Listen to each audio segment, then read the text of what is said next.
white people were eating their slaves. In honor of Black History Month, let's talk about history that doesn't make headlines, mainly because we got idiots like this trying to whitewash history. In 1800, President John Adams took up residence in what was then called the Executive Mansion. It was only later on they named it the White House. Slaves that worked there were well fed and had decent lodgings provided by the government. One of the most famous cases of this is Nat Turner, a man who led one of the largest slave rebellions of his time. Turner was eventually caught and he was flayed, and they used his skin to make a coin purse, while his bones were divided out as trophies to be passed down as heirlooms. And lastly, what was left of him was turned into grease. Slavers at the time described black people as seasoned, as all food should be. And more seasoned potentially meant more money when selling them at auctions. Slavery in its entirety was cannibalistic. They cannibalized their lives, their souls, and yes, even their bodies. My goal for this knowledge is to be used as a tool or a weapon to fight back against these narratives. The narratives that they were well fed, had a roof over their head, or they didn't have it that bad. Because you will always have people like Bill O'Reilly in this clip that are trying to whitewash history. Hey, Shalom, it's your brother Yonathan. All right, first and foremost, I want to give all praises to the Most High, Yahweh, Bahashem, Yahushai, Bahashem, Rakah HaKodash. I want to give double honors to the apostles and the elders of Great Millstone. I want to say shalom to all the brothers and, of course, the few sisters who are pursuing this truth in sincerity. All right, may the blessing of election be upon your house.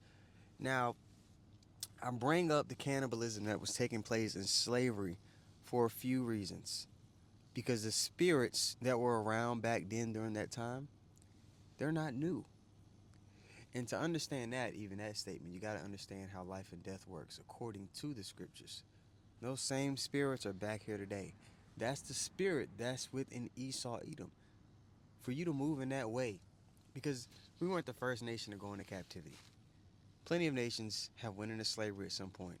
But to move in that way, to where you're chopping the people up and sending portions of their body as gifts.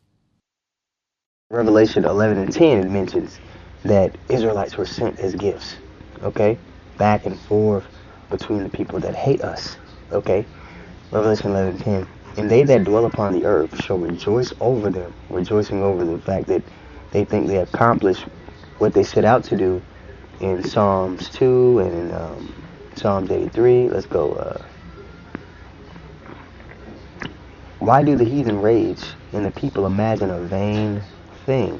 The kings of the earth set themselves, and the rulers take counsel together against the Lord and his people, and against his anointed, saying, let us break their bands asunder and cast away their cords from us. And in the NLT, it'll say, let us free ourselves from slavery to God. Because what was promised to us was dominion over the earth and the people in it, and possession of all the things in the earth. So them knowing that we have that covenant and that promise with the Most High, the nations clicked up and have been on one accord in regards to, hey, we have to keep these people separated from their power. Okay? Let us break their bands asunder and cast away their cords from us. He that sitteth in the heavens shall laugh. The Lord shall have them in derision. Then you go to Psalms 83. It talks about, how they had that pact. They had that council together. You look at the United Nations and all the leaders of all the different countries come together and have talks. The only people that aren't represented there have a say in how infrastructure, international policy is pushed are going to be Israelites. We're not represented in those councils. Because at the end of the day, the motivation behind that council is to keep our people in line. Okay, Psalms 83:1. Keep not thy silence, O God, hold not thy peace. Be not still, O God. For lo, thine enemies make a tumult, a pact, an agreement. The word is Hamah.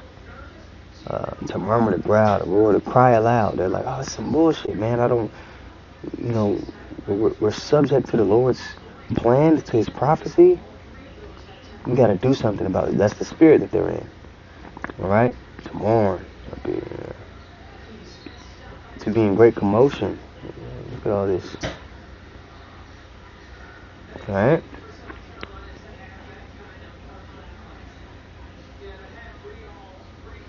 Be moved, be troubled, be in an uproar. Okay? For lo, thine enemies make a tumult. They're in that spirit, that rebellious spirit together. And they that hate thee have lifted up the head.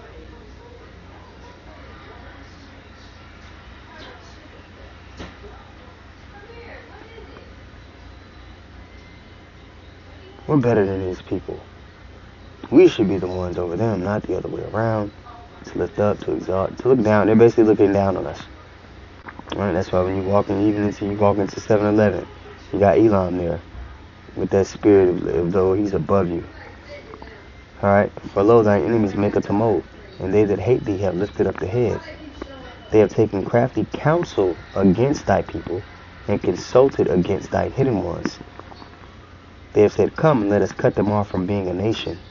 And that the name of Israel, check it out, that the name of Israel may be no more in remembrance.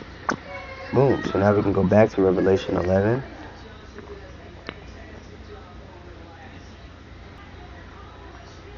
Alright, so Revelation 11 and 10, it says, and they that dwell upon the earth shall rejoice over them, and make merry, and shall send gifts one to another, because these two prophets, going into the northern and the southern kingdom, tormented them that dwelt on the earth. That's motivated by a supreme hatred, a hatred that was put in Esau Edom from the beginning. It talks about in Ezekiel 35:5, they have a perpetual hatred towards our people. Ezekiel 35:5, let's read it. It says, because thou hast had a perpetual hatred, it's talking about Esau, long duration, antiquity. Look up that word really quick. Look up antiquity. It says the ancient past, especially the period before the middle, but the ancient past. All right, going all the way back to Cain. That hatred Cain had for his brother. That's the same hatred that was in Esau at the end of the day. Same spirit. Okay? It says, because thou hast had a perpetual hatred and hast shed the blood of the children of Israel by the force of the sword in the time of their calamity. When the Babylonians came and packed up the southern kingdom, Edomites were there to help. Even during that captivity, they forwarded the affliction however they could. Whatever nation came and was trying to conquer us or we had conflict with, the Edomites, often a time, would do anything they could to forward the affliction. In the time of their calamity, in the time of their calamity, in the time that their iniquity had an end. So again, knowing that, there's not going to be any justice given to us here on this side. The only justice we're going to get is looking towards Yahushua, him being with us in the midst of the affliction and trouble that's on the horizon, and when he returns and we're changed and the kingdom of heaven is being established. That's what we are to look for. If you're a spiritual person and you believe in the scriptures, you believe that he is. And you have to believe that he is to be saved. There's a book called The Delectable Negro. If you want to go into more of the history of how the so-called Edomite thinks and the vibration that's on them, the vibration that's really, it's still on them. It's not as prevalent today because they're comfortable. But as things begin to unravel, as the benefits for the ordinary Edomite begin to be pulled back, they're all going to show their horns. Even from the bottom all the way to the top, they're going to reveal that perpetual hatred that we mentioned earlier in Ezekiel 35:5.